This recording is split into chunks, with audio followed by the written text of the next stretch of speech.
Siyempre magpapasalamat ako sa Lord dahil ano ba yung mga bagay na nangyari this week. Siyempre marami tayong mga naranasan na bagyo sa Pilipinas. Siyempre yung mga gusto nating mga bagay doon na nag-worry tayo. Pero dahil nga meron tayong Lord, lalo na dyan sa bahay, siyempre mahirap yung hindi mo inaasahan biglang may bagyo.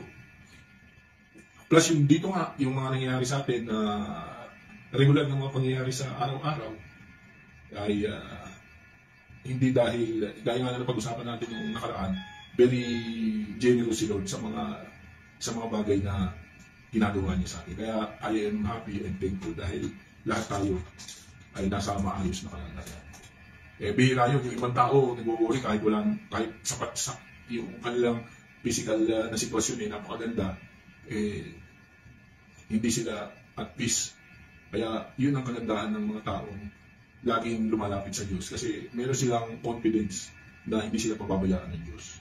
So since ito'y regular natin ginagawa sa ating every Sunday as a family, dahil meron tayong bagamat hindi tayo laging nagkikita during weekdays, meron tayong time na ina-allocate tuwing linggo na talagang tayo magbibigay ng time para mag-usap-usap, magbigay ng praise report, at lalo nating ipag-alabin yung pagtitiwala natin sa Diyos sa pamamagitan ng pag-aaral ng mga Word of God. Di ba mahalaga yan bilang family?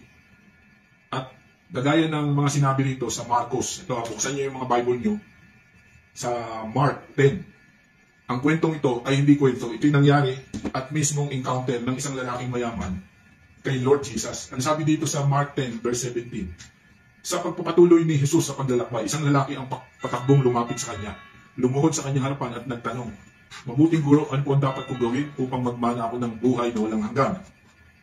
Yung 18, ang sabi ni Jesus ay ganito, "Bakit tinawag mo akong mabuti? Walang mabuti maliban sa isa, ang Diyos." Verse 19, alam mo na ang mga utos, huwag kang papatay, huwag kang mangangalunya, huwag kang magnanakaw, huwag kang tatayong saksi para sa mga kasinungalingan, huwag kang mandadaya, igalang mo ang iyong ama, ina.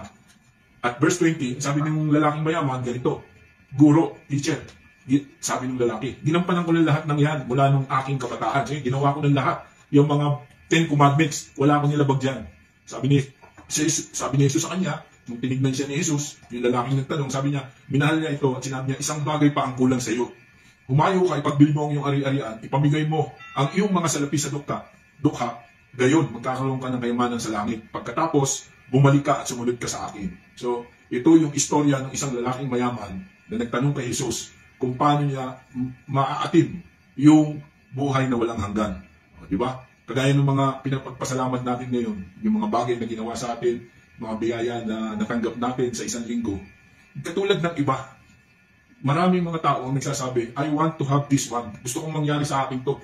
Hindi natin alam na itong mga bagay na nangyayari sa mundo ay walang kasiguraduhan. Kaya may mga tao na nag-aatim na maghanap ng kasiguraduhan sa buhay. Lahat ng tao. Biruin nyo, yung mga taong katulad ng mayayaman, kahit pala yan mayaman, may mga bagay silang pinangangambahan sa kanilang mga buhay. Yung mga buhay nila na hindi pala sila sigurado kung ano ang magiging resulta ng buhay nila after this life.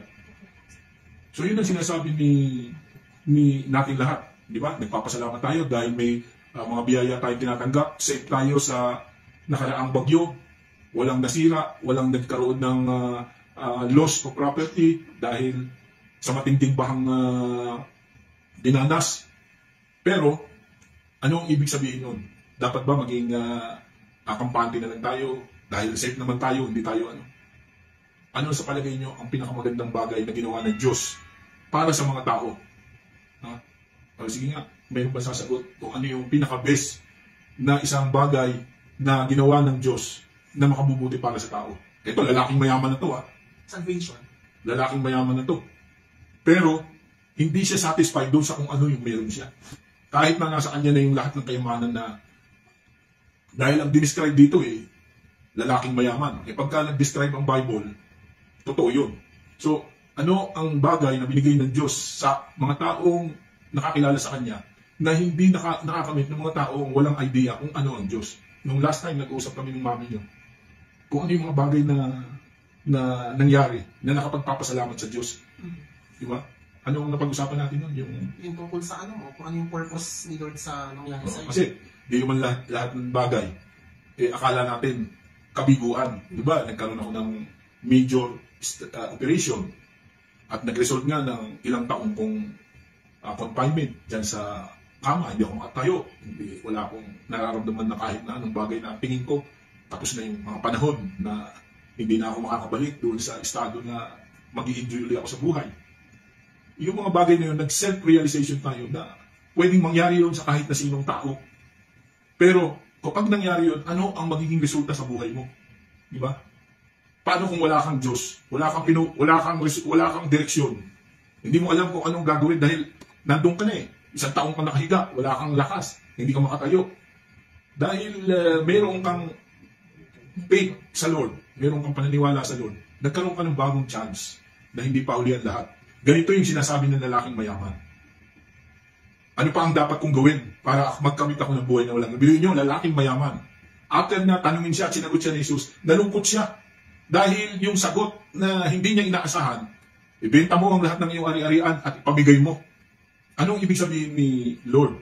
Nung sagutin niya yung lalaking mayaman, ilayo mo yung iyong paningin sa kung ano yung meron kang posesyon na iniisip mo, hindi ako mapapano dahil may ganito akong kayamanan. Ang ibig sabihin nun, magtiwala tayo sa Diyos.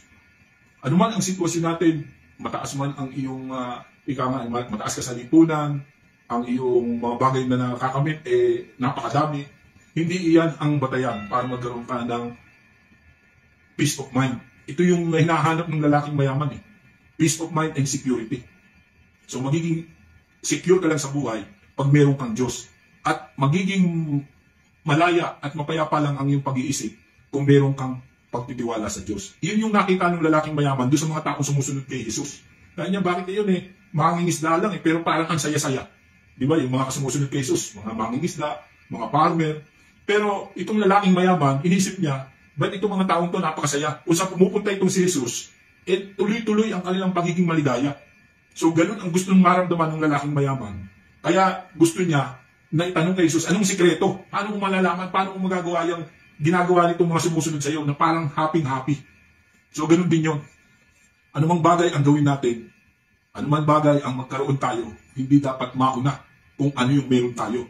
Kundi unahin natin yung pagtitiwala at pagbibigay natin ng honor sa Diyos. Kasi yun yung may peace of mind at yun yung may security sa atin. So, meron ba kayong gustong i-add bago tayo magtapos sa short pero productive na fellowship natin bilang family? Yung mga worry nyo, walang maghahatid sa akin. Hindi yan nung una, ganito yan. Nung una iniisip ko, paano si Tete papasok? Sinabi ko sa Lord, paano papasok? Walang maghahatid. Pero nang ginawa ni Lord, natapos ang isang taon, nakaraos, na hindi naging hadlang yung pagiging worry. Ngayon, meron na namang challenges. Second year na si Tete. Second year na ba? Second year na. Second year na si Tete. Pero ano ang kanyang magiging experience dito sa second year college, hindi natin alam. Namumulema din tayo ng first year college. Malayong eskwelahan, hindi natin yung safety niya. Pero anong sinabi ni Lord? Huwag tayong mangamba. Nakaraos yung isang taon. Nag-alala tayo kay Chloe. Naku, nag-iisa na lang si Chloe sa school. Wala na siyang kasama dahil si Ame, nag-iisa na rin sa senior high. Isa na lang siya ron. Pero anong sabi ni Lord? Huwag kayong mag-alala. Si Lord yung may hawak ng sitwasyon. The same what I have experienced. Nung ako ay nakahiga lang sa kama at nananatiling nakahiga at wala akong malaman, puro kalungkutan lang yung ako'y nakahiga sa kama, inisip ko, paano kaya ang mangyayari sa buhay ko? Pero ano sinabi ni Lord? Huwag ka mag-alala. Just dumaan ka dyan sa prosesong yan. Sapagkat yung proseso niya will lead you to a very productive process. Kasi ang pagsubok pala, hindi ka binibigyan ng pagsubok para pabagsakin ka. Binibigyan ka ng pagsubok para matuto ka doon sa mga bagay na meron kang pagkakamali. Yun yung bagay na makapagbibigay sa atin ng pagiging mas malakas. Dahil tayo ay mayroong dinadaan ng pagsubok, mas lalo tayong nagtitiwala sa Diyos. Kaya itong lalaking mayaman, na nasa kanya na lahat ng mga pangailangan sa buhay, ay nagtanong. Alam mo ang kanyang tanong? Alam mo na wala siya nung bagay na yun, kaya hinahanap niya. Kaya kung anuman yung mga nararanasan ninyo, na tingin nyo pangailangan nyo, hindi yan. Ang solusyon ay hindi kayo mag-isip ng makaka-stress kayo. Yung parang malalo kayo may stress, kaya isip, pero yung solusyon. Ang solusyon ay magtiwala at magkaroon kayo ng confidence na hindi kayo pababayaan ng Diyos sa mga proseso niya. Kaya Tete, may panahon pa. Huwag kang mag-alala. Mag-provide ang Diyos ng way para hindi ka mahirapan pagpasok sa pinapasukan mo. So, any more to add, Mami? Yun nga, yung ano ba yung verse na yun? For I know the plans. Jeremiah 33. 33. Hindi ba yung all natin? For I know the plans I have for you, declares the Lord. Plan to prosper you and not to harm you, plan to give you a hope and a future. Yes. So, nabasa ko lang din kanina na kung ano man yung pinag-aalala natin, basta full trust to the Lord and then ibigay lang natin lahat. Yung sabi nga, stress over blessing. Yes. Blessing over stress. Yes. Yun yung sabi ni Joey Austin. Kung sinabi ko rin yung kagabi, blessed over stress. Bless over stress. Yes. Kaya ang pambata si Mami kasi blessed siya. Yes, kaya mukhang bata si Mami niyo. Dahil hindi niya iniisip yung mga bagay na ano. 425, iba ako sa part mo, 350 yung... So, ito yung ating mag-pray na tayo sa pagtatapos ng ating sharing. So, God is great. We will be asking God to help us and continue to trust our journey. Kung ano man yung mga na-experience natin, tulungan natin o hayaan natin magtiwala tayo sa Diyos. So, Amen? Amen. Amen. Salamat and God bless all. Congrats sa may makdo.